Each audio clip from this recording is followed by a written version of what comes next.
Hi అండి. అందరికీ నమస్కారం. Welcome to my channel. ఈ వీడియోలో ప్రభుత్వ పెన్షనర్లకు 5% అదనపు పెన్షన్ గురించిన తాజా వార్త అయితే ఈ వీడియోలో తెలుసుకుందాము. Good news. వీడియో అయితే ఎక్కడే గాని స్కిప్ చేయకుండా ఎండ్ వరకు చూసేయండి. అప్పుడే ఇన్ఫర్మేషన్ పూర్తిగా అర్థమవుతుంది. అలాగే వీడియో చూస్తున్న ప్రతి ఒక్కరు వీడియోకి లైక్ చేయండి ఫ్రెండ్స్. వీడియోని తోటి పెన్షనర్ మిత్రులతో అయితే షేర్ చేయండి. కొత్తగా మన ఛానల్‌ని చూస్తున్నవారు ఇంకా ఎవరైనా సబ్స్క్రైబ్ చేసుకున్నట్లయితే వెంటనే మన ఛానల్‌ని సబ్స్క్రైబ్ చేసుకోండి. దీని ద్వారా నేను చేసే లేటెస్ట్ వీడియోస్ అన్నీ మీ వరకు రీచ్ అవుతాయి. ఇక ఆలస్యం చేయకుండా వివరాల్లోకైతే వెళ్ళిపోదాము. ఫ్రెండ్స్, ఇక విషయానికొచ్చినట్లయితే ఈ మధ్య కాలంలో వాట్సాప్‌లో ఒక మెసేజ్ విపరీతంగా చక్కర్లు కొడుతోంది. ఏంటంటే 65 ఏళ్ళు నిండిన పెన్షనర్లకు ప్రతి 5 సంవత్సరాలకు 5% చొప్పున పెన్షన్ పెంచేందుకు కేంద్ర ప్రభుత్వం ఆమోదం తెలిపింది అంటూ. మరి దీనికి మోదీ గారి కృతజ్ఞతలు చెప్పడం అని ఆ యొక్క మెసేజ్ సారాంశం అయితే ఉంది. కానీ ఇది పూర్తిగా అవాస్తవమండి. దీని వెనుక ఉన్న పూర్తి కథనం, పార్లమెంటరీ కమిటీ సిఫార్సులు మరియు ప్రభుత్వ నిర్ణయాల గురించి తెలుసుకుందాము. అసలు ప్రచారం ఏంటంటే గతంలో రాజ్యసభకు చెందిన 110వ పార్లమెంటరీ స్టాండింగ్ కమిటీ పెన్షనర్ల సంక్షేమం కోసం కొన్ని సిఫార్సులు చేసింది. అందులో ప్రధానమైనది ప్రస్తుతం 80 ఏళ్లు దాటిన వారికి మాత్రమే అదనపు పెన్షన్ అంటే 20% అందుతుంది. దీనిని సవరించి 65 ఏళ్లు నిండిన వారి నుంచి ప్రతి 5 సంవత్సరాలకు ఒక 5% చొప్పున పెన్షన్ ఇవ్వాలని కమిటీ సూచించింది. ఈ సూచనను ఎన్‌డీఏ ప్రభుత్వం ఆమోదించిందని వాట్సాప్‌లో పుకార్లు పుట్టించారు. 110వ పార్లమెంటరీ కమిటీ సిఫార్సులు మరియు నేపథ్యం ఏంటంటే, ఈ కమిటీ 2021 డిసెంబర్ 10న తన నివేదికను సమర్పించింది. ఇందులో తెలంగాణకు చెందిన కేఆర్ సురేష్ రెడ్డి గారు మరియు అప్పటి ఎంపీ కనకమేడల రవీంద్ర కుమార్ గారు కూడా సభ్యులుగా ఉన్నారు. ఈ కమిటీ సిఫార్సులు ఎందుకు చేసిందంటే, ఉమ్మడి కుటుంబాల విచ్ఛిన్నం. ప్రస్తుతం ఉమ్మడి కుటుంబాలు తగ్గిపోయాయి. పిల్లలు ఉద్యోగాల రీత్యా వేరే వేరే ప్రాంతాల్లో ఉంటున్నారు. ఆర్థిక భారం రెండవది. వృద్ధ దంపతులు లేదా ఒంటరి వృద్ధులు తమ ఖర్చులను తామే చూసుకోవాల్సి వస్తోంది. మూడోది ఆరోగ్య సమస్యలు. వయస్సు పెరిగే కొద్దీ వైద్య ఖర్చులు పెరుగుతాయి. 60-70% మంది పెన్షనర్లు ఈ ఖర్చుల కోసం ఇబ్బంది పడుతూ ఉంటారు. సహాయం లేకపోవడం. గతంలో లాగానే ఇక్కడ హాస్పిటల్స్‌కు తీసుకెళ్లడానికి కుటుంబ సభ్యులు అందుబాటులో ఉండటం లేదు.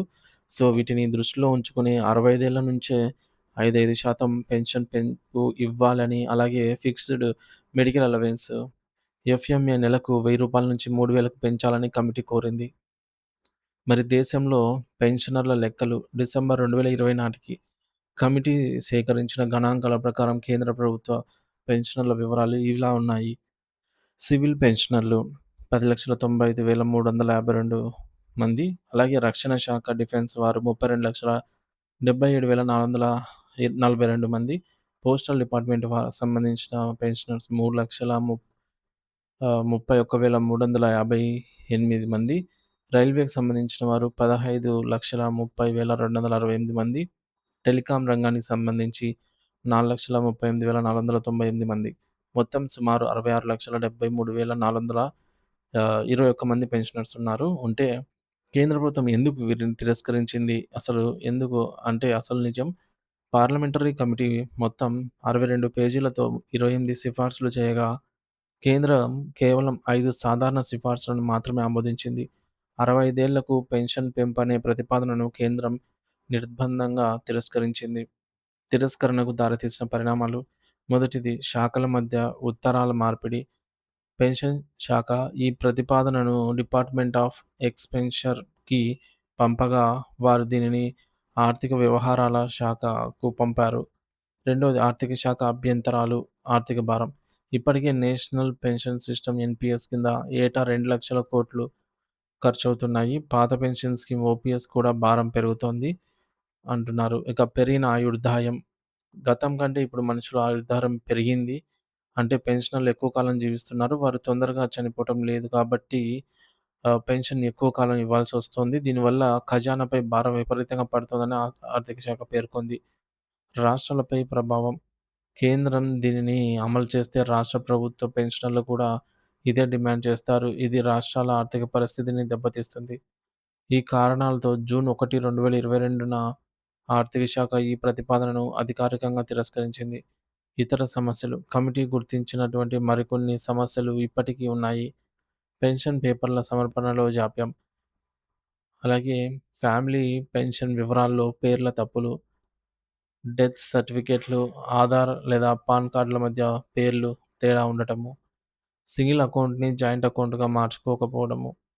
కాబట్టి మిత్రులారా, వాట్సాప్‌లో వచ్చే ఫేక్ మెసేజ్‌లను చూసి మోసపోకండి. 65 ఏళ్ల నిండిన వారికి 5% పెన్షన్ పెంపు అమల్లో అయితే లేదు ప్రస్తుతానికి. ప్రభుత్వం దీన్ని ఆమోదించలేదు. పైగా తిరస్కరించింది కూడా. అధికారులు, విద్యావంతులు కూడా ఇలాంటి మెసేజ్‌లను ఫార్వర్డ్ చేసే ముందు దయచేసి నిర్ధారించుకోండి. నిజం తెలియాలని వారికి ఈ సమాచారాన్ని షేర్ చేసి ఈ వీడియో అయితే షేర్ చేయండి ఫ్రెండ్స్. సో, దీనికి సంబంధించి పెన్షనర్లయితే పెన్షనర్ల సైడ్ నుంచి ఈ విధంగా వాదన అయితే ఉందండి. రాజకీయ నాయకుల విలాస విమాన ఖర్చులు తగినట్టుగా చేసిన వేల కోట్లు మిగులును మేము 38, 40 నుండి 42 సంవత్సరాలు సరైన ఉదయము లేచి ఇల్లు కొనడానికి బ్యాంకులో లోను తీసుకోవాలి. కానీ ఇప్పుడు వయసుకు, మెడికల్ ఖర్చులకు ఎక్కువ. మా పరిస్థితి ఇది. గవర్నమెంట్ తెలుసుకోవాలని అంటున్నారు. ఇది కేవలం వారి అభిప్రాయం మాత్రమే అండి. మరొకరు, వృద్ధులు ఎక్కువ కాలం బ్రతుకుతున్నారు. వారి వల్లనే పెన్షన్‌లు ఇవ్వలేకపోవడం కారణం తెలపడం దురదృష్టకరం. సో, ఈ విధంగా అనడము. వృద్ధులను వీళ్ళు ఏమన్నా పెంచి పోషిస్తున్నారా? వీళ్ళ వల్ల ఆర్థిక భారం పడుతుందా? వాళ్ళ బాధలు వాళ్ళు పడుతున్నారు. ఈ విధంగా చెప్పి పెన్షనర్లకు పెన్షన్ ఎగ్గొట్టడానికి ప్రభుత్వం యొక్క ఆలోచన ఇది. ఎంతవరకు సమంజసం? సీనియర్ సిటిజన్స్ కేంద్ర ప్రభుత్వ విధానాలను సమర్థించరు అంటున్నారు. సో, మరొకరు, వృద్ధులు ఎక్కువ కాలం బ్రతుకుతున్నారు. ప్రత్యేకించి పెన్షనర్స్ అనడం మన పాలకుల దౌర్భాగ్యము. ఏ దేశంలోనైనా జీవనం ఆయా ప్రయాణం పెరుగుతుందంటే సంతోషించ సో, జీవన ప్రమాణం పెరుగుతుందంటే సంతోషించవలసింది పోయి తమ పాలకులు ఏడుస్తున్నారు. సో, వీళ్ళు మీరు పెట్టే మాటి మాటికి విమాన ప్రయాణాల ఖర్చు, సెక్యూరిటీ, హోటల్స్, విందులు, వినోదాలకు 5 సంవత్సరాలు దిగిన తర్వాత వాళ్ళ రాచమర్యాదలతో పోలిస్తే మనకిచ్చే పెన్షన్ సముద్రంలో ఇంగువ. కానీ మన పాలకులు అవి మరిచి ఈ యొక్క విధంగా పొదుపు చేయాలని అనడం దురదృష్టకరం. ఇంకొక విషయం, మన రిటైర్డ్ ఉద్యోగులు ఆయా డిపార్ట్‌మెంట్ యాహ్, రెస్పెక్టివ్ డిపార్ట్‌మెంట్స్ వాళ్ళ సేవలను, ఉచిత సేవలను సలహాలుగా ఒక గ్రూప్‌లో అయితే ఏర్పడండి. ప్రజలకు, పాఠకులకు మేలు చేసినట్లు అవుతుంది అని జెప్పేసి మరొకరు కామెంట్ ద్వారా తెలియజేశారు. మరొకరు, జీవన ప్రమాణాలు పెరిగిన నేపథ్యంలో అందరితో పాటుగా పెన్షనర్స్‌కి కూడా ఎక్కువ కాలం జీవించి ఉంటున్నారు. కాబట్టి పెంపుదల సాధ్యం కాదని చెప్పాలి. కానీ పెన్షనర్లు తొందరగా అవటం లేదు. కాబట్టి పెంపుదల సాధ్యం కాదని చెప్పడము అమానుషమే అవుతుంది. నిజంగా ఆ నివేదికలో అలాంటి పదం వాడారా? ఆ యొక్క నివేదిక ఇంగ్లీష్‌లో ఉంటుంది కాబట్టి ఇంగ్లీష్‌లో ఏ పదం ఎలా వాడతారో వివరించగలరు. ఒకవేళ అలాంటి పదం వాడి ఉంటే పెద్ద విమర్శలే వెల్లువెత్తి ఉండేవి. సో, అలాంటి పదం అయితే తెలుగులో, వాళ్ళు ఇంగ్లీష్‌లో ఉంటుంది కాబట్టి తెలుగులో ఈ విధంగా అయితే ఎగ్జాక్ట్‌గా ఉండదు. సో, ఇక మరొకరు అంటున్నారు, ఉచిత పథకాలు పొందేవారంతా గూడా తొందరగా చనిపోతారని ప్రభుత్వాలు ఇస్తున్నాయా? ఉన్న సౌకర్యాలు ఊడగొట్టుకుంటే చాలు. అసలు పెన్షనర్స్ ఉద్యోగ సేవలు వివిధ రాష్ట్రాల, కేంద్ర ప్రభుత్వాల ఆధారంగా చూస్తే రైల్వే వారి పెన్షన్ చెప్పుకోవడానికి సిగ్గుపడవలసి వస్తుంది. 10 సంవత్సరాల పీఆర్సీ దౌర్భాగ్యం ఎప్పుడు పొందుతుందో తెలీదు. ఇక 65, 70 ఇయర్స్, 75 ఆశ ఎందుకో అంటున్నారు. మరొకరు, ముందు పే రివిజన్ కావాలి. ఇప్పటివరకు ఉన్న బకాయిలు తర్వాత 5, 10, 15, 20 ఏళ్లకు పెన్షనర్ పెంచుతూ పర్సెంటేజ్ రూపేణా ఇవ్వాలి అంటే ఇస్తారా? ఇవ్వగలరా? అంత సందేహమే. కేంద్రం కూడా ఈ విషయం అర్థం చేసుకోవడం కష్టమే. ఒకవేళ అర్థమైతే అమలు పరచాలి. అయ్యే పనేనా ఇది అని జెప్పేసి అంటున్నారు. సో, ఈ విధంగా పెన్షనర్స్ అయితే వారి వారి యొక్క డిమాండ్స్, వారి యొక్క ఆహ్, రెస్పెక్టివ్ కామెంట్‌నైతే ఇక్కడ మనకు తెలియజేశారనమాట. సో, వారి అభిప్రాయం మాత్రమే అండి ఇది. సో, ఇదేది గూడా వ్యక్తిగతం గాదు. వారి అభిప్రాయాలు తగ్గట్టుగా అయితే వారు స్పందించడం జరిగింది ఫ్రెండ్స్. మరి దీనిపై మీ అభిప్రాయం ఏంటో కామెంట్ ద్వారా తెలియజేయండి. Thank you for watching this video.